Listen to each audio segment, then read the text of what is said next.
myself a promise, I won't quit, keep going till I got it. I won't give up till I'm on top. Yo, no, I ain't the type to give up. If I do something, man, I do it till I get what I want. I turn a business out of nothing into something I love. I got a poker face, but honestly, I'm not one to bluff. I flip a... Good morning, welcome back to my channel. In today's video, we're gonna go up there to the C10 and I'm gonna do a little bit more stuff up under the hood as far as clean up and mounting. I'm gonna go out back to the Silverado in the back and see if I can get the pedal, the gas pedal out, all the wiring and stuff without cutting it. So I'm gonna try to get that, or get a general idea how I'm gonna mount that.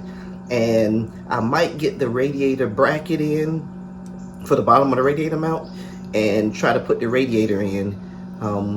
I'm not sure how far I'm gonna get, but that's the plan. So we're gonna try to get all that done in this video today. Hopefully I can get at least a lot of the stuff up under the hood squared away so I can plan on working inside of the truck, getting the gas pedal mounted and getting the transmission and stuff taken care of. So let's go. Okay, so I'm inside of the Silverado and I'm gonna take the pedal off. So you see there's two 10mm bolts. I took the bottom one out and there's another one right there in the top. And then I'm gonna have to disconnect the wire and bring that with us also. Also, I'm gonna take the ODB2 port. I'm gonna take that off. And there's only 4 wires that goes to it, so I can cut these. Shouldn't have any issues with cutting these, and I know where they go at on the actual ECM. So I'm gonna go ahead and get this pedal out and get started.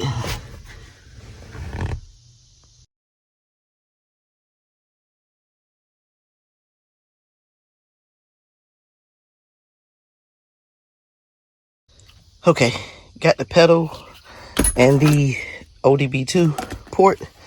And I'm just gonna look around and see if there's anything else I need before I come back here. Before I go back in the shop, I'm gonna grab some of these 10mm bolts, because I know I'm gonna need some of those.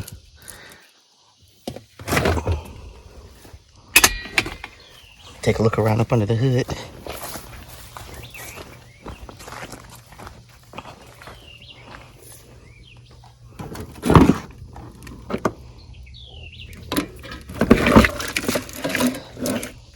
Sure about some of these relays, so they go to the lights.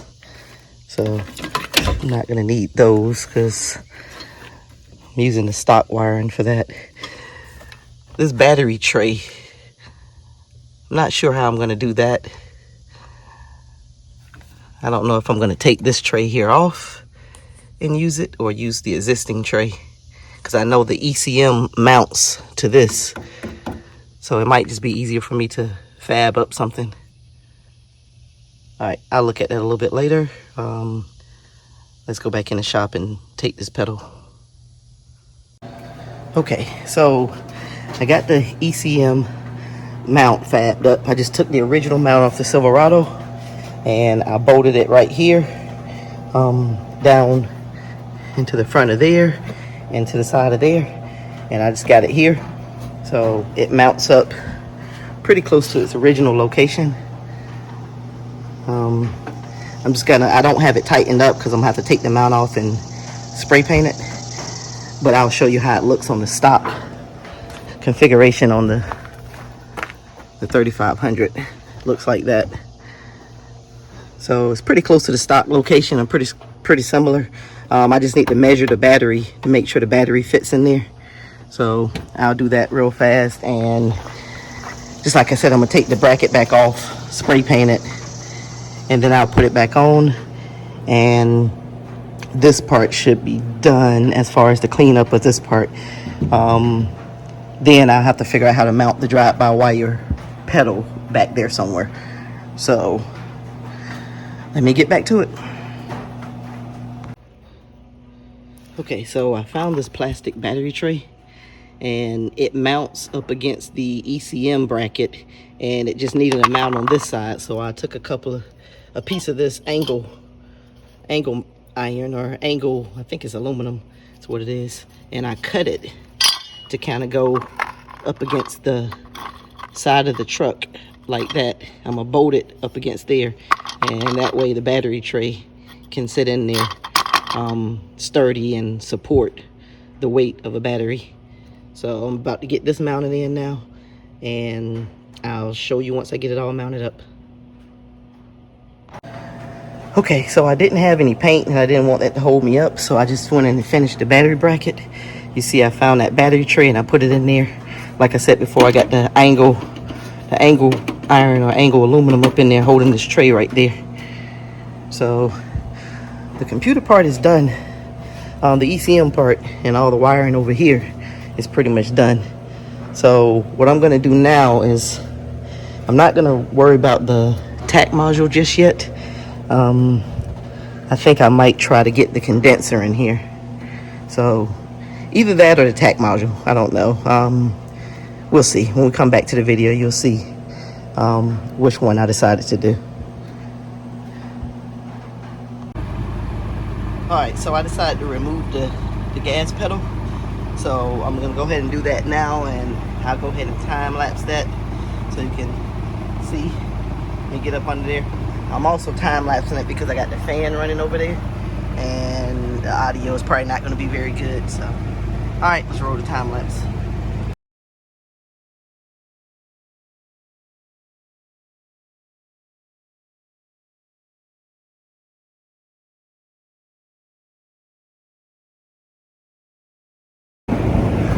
Okay, so the problem that they have with the actual pedal and the original pedal is you can see how the original pedal curves over a lot more than the regular one, and you would have a difference of about 5 inches in between them. So to get a more natural feel, a lot of people cut this pedal off and weld this one right there. So that's what I'm gonna do. I'm probably not gonna get that done today. I'll probably see if my dad can cut that off and get it welded on it for me, and I'm gonna move on to the next project, which I'm gonna try to see how I can get this wire through the firewall so that we can mount the tack module.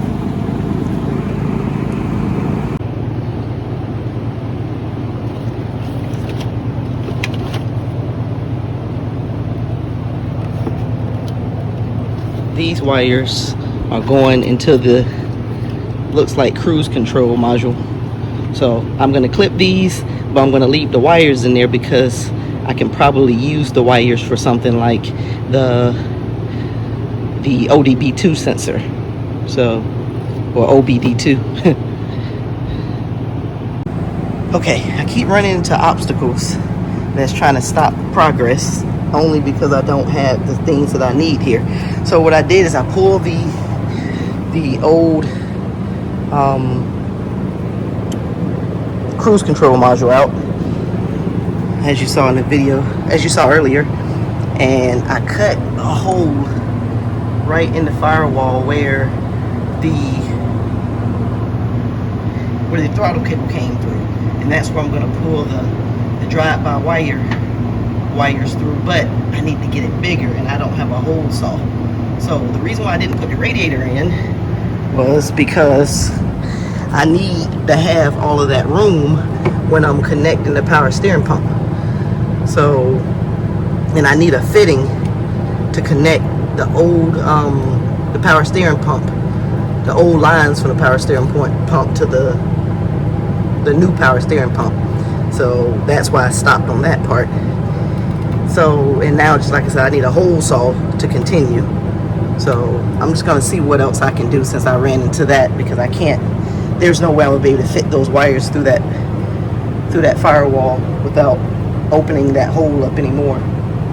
So, all right, let me see if I can find something else that I can do. Okay, I mounted the tack module right down there, and I ran the wire up under there, and I just got it sticking up right here until I can get the hole cut into the firewall. So, but it's right down there.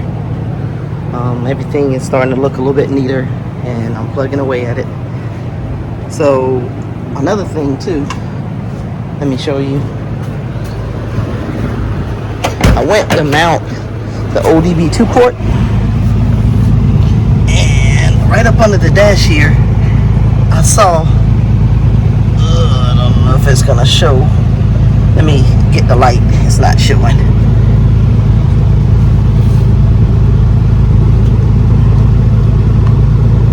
It's right up under this dash, so it's hard to see without a light. Alright, so right up under there, you see there is some kind of port. I'm not familiar with cars from the 80s, like I've said numerous times before. So I don't want to remove this port. So I might try to add the ODB2 port somewhere closer to this side over here, or just try to figure something out with it. I don't want to remove that port because I know it got to be some kind of diagnostic port. So, and it may still work with some of the stuff on the original truck. So that's why I don't want to just delete it right now. So I'm gonna do my best to keep it and try to find another place to mount the ODB2 port or OBD2 port.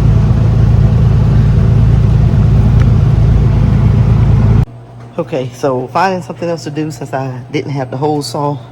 I mounted the drive-by-wire module. I also realized that the bottle, the over coolant tank on the original C10 wouldn't work because it didn't have the connections that I need for the radiator. So what I did is I just took the overflow tank off of the Silverado and I just got it mounted in there. I mounted it on the back bolt. I drilled a hole in here, mounted it there, and now I'm just trying to find something to support this foot right up under there to mount it there, and I'll be done with that. I did test fit the radiator in there. You see I got the bottom mount in there. I'm gonna have to bolt that mount down, but I just got it in there for now because just like I said, I want to get my power steering stuff hooked up first before I put that in there. But I was just making sure everything fit in there. I like the way it fits, so once I get the power steering stuff squared away, I'm gonna go ahead and get that mounted in and get the radiator and fans put on. So it's coming together, but just like I say, if I had everything I needed up here while doing it, then everything would go a lot smoother. I'm having to figure things out as I go, and then when I do figure it out, I don't have the tools up here that I need. So like the pedal mount should have been done, with the exception of getting the pedal welded. And just like I said, I was gonna get my dad to do that, but the wire should have been at least through the firewall. I don't want to depin it to put it through, and I'm definitely not going to cut the wires and put them through because that's dealing with the actual throttle, and any kind of signal interference can make for a bad day. So I'm trying to keep that wire together. I don't want to splice it or anything. So just like I said, I just get a hole saw, about a 2-inch hole saw, and everything should be good with that. So, but it's coming together. I think I done ran out of things that I could do right now. I'm just gonna see if I can find an angle bracket or something for the coolant tank right over there. And if I can't find anything else to do, I'm gonna go ahead and wrap it up. So, all right, got the coolant tank mounted. I put the little angle bracket down there supporting that foot. It's nice and sturdy.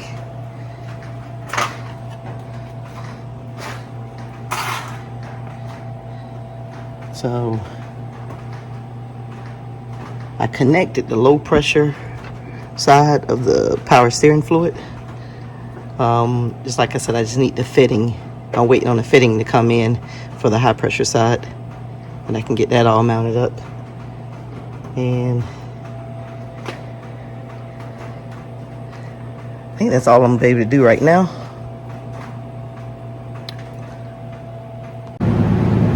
Okay, I think I'm gonna call it a day. I got the radiator in, just got to work on the top mount, try to figure out how to get a top mount on, and then I can put the fans in there. I just stuck this hose right there, it's not on, but I got to put the fans on there. But just like I said, I got to figure out a top mount for it first.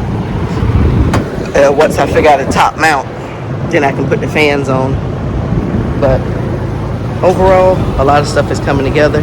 I'm leaving out of this video with a list of things that I need to take care of when I come back up here.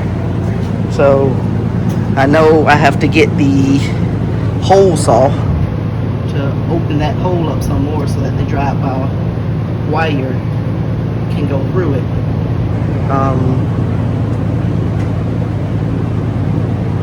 I got my battery tray done. Got the coolant tank over there done. I test fitted the factory air box, so it works. And just like I said, now it's just a lot of little stuff with fabricating some brackets and getting the wires and stuff connected. And then I'm gonna have to go back and connect the wires back to the ECM, to the original ignition switch, just to get everything up under the hood taken care of. And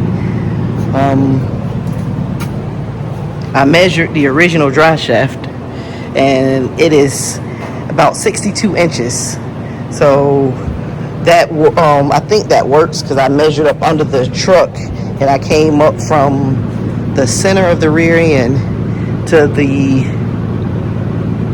right inside of the transmission was about 60.5 to 61 inches. So that means the drive shaft would be sticking inside of the transmission about an inch or inch and a half, and hopefully that should be good. But I won't know until I get up under there and see. But overall, I think it was a successful day. I got a lot accomplished, and I'll go ahead and head back to the house and close this video out. Okay, back at the house now. I am super tired. I left my hat at the shop. Didn't feel like going back to get it. But I did a lot, or I accomplished a lot in this video, at least I believe so. Just like I said, I'm super tired right now. These videos are only 10 to 15 minutes long, but it takes about a good 8 hours of work to give you these 10 to 15 minutes of video. So that's why I'm super tired, and I appreciate each and every one of you for watching. It gives me the motivation to keep going. I like doing this. Just like I said, it's just the fact of me recording it so that other people can see what I'm doing. I just appreciate that, and it makes me want to do more. So thanks for watching. Click on that subscribe button if you haven't. Click that notification bell, and I'll see you in the next video.